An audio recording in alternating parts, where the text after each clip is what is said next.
Bahrain में आपको बता दें कि एक के बाद एक कई धमाके यहां पर हुए हैं। बहरीन में यूएस बेस पर ईरान का यह मिसाइल अटैक सामने आया है। बहरीन में यूएस बेस के पास धमाकों की आवाज सुनाई गई है।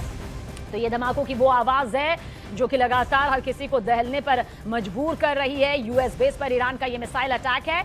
ईरान युद्ध के बाद ये लगातार कहता रहा है कि वो यूएस बेस को पूरी तरह से नुकसान पहुंचाकर ही रहेगा।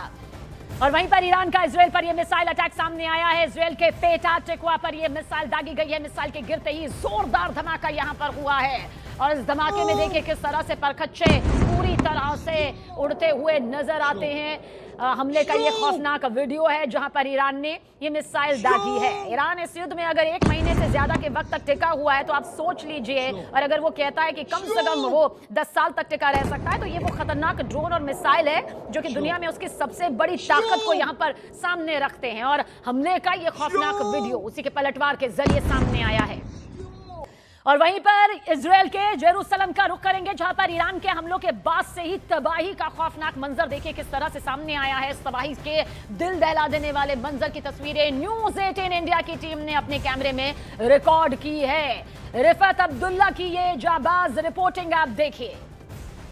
ये इसराइल का वो एरिया है जो यहाँ जेरूसलम के नज़दीक वाला एरिया है। यहाँ पर भी एक बैलिस्टिक मिसाइल फटा इस एरिया में और इर्द गिर्द जो भी मकान हैं वो तबाह हो गए हैं। मैं इस वक्त एक घर के अंदर हूँ और आपको दिखा रहा हूँ कि इस घर की क्या तबाही हुई है। हर साइड से ये घर बर्बाद हो चुका है और इसी तरीके की सैकड़ों घर हैं जो तबाह हो चुके हैं मिसाइल अटैक की वजह से। बताया यही जा रहा है कि अब उन्हीं जगहों पे एयर डिफेंस सिस्टम की तरफ से इंटरसेप्शंस किए जा रहे हैं जो बहुत इंपॉर्टेंट लोकेशंस हैं स्ट्रेटेजिकली, और जो ज़्यादा इंपॉर्टेंट लोकेशंस नहीं हैं वहाँ के लिए इंटरसेप्टर्स खर्च नहीं किए जाते हैं, क्योंकि जिस तरीके से लगातार ईरान की तरफ से मिसाइल अटैक किए जा रहे हैं, ख़ासतौर से जो क्लस्टर बॉम्ब इस्तेमाल किए जा रहे हैं, उसकी वजह से अभी यहाँ पे एयर डिफेंस सिस्टम्स में अभी मिसाइल्स की कमी पाई जा रही है। तो अब यहाँ इसराइल की तरफ से यही कोशिश की जा रही है कि वहाँ पर ही एयर डिफेंस सिस्टम को यूज़ किया जाए। जो बहुत इंपॉर्टेंट लोकेशंस हैं स्ट्रेटेजिकली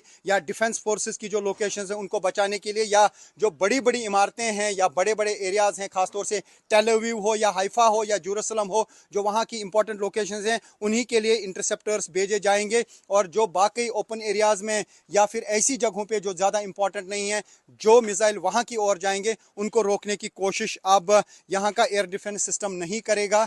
ये अब इसमें बदलाव ज़रूर आया है। ये तभी आया है क्योंकि अभी तक बहुत सारे इंटरसेप्टर्स खर्च किए हैं इसराइल ने ईरान की तरफ से दागे गए मिसाइल्स को रोकने के लिए। और अभी जिस तरीके से लगातार क्लस्टर बॉम्ब्स का इस्तेमाल किया जा रहा है उसके लिए भी काफ़ी सारे इंटरसेप्टर्स खर्च करने पड़ रहे हैं इसराइल को। और अगर इंटरसेप्टर कम पड़ गए, यानी अगर बैटरी ख़त्म हो गई एयर डिफेंस सिस्टम्स की, तो फिर ईरान के मिसाइल से बचने का कोई रास्ता इसराइल के पास नहीं रहेगा।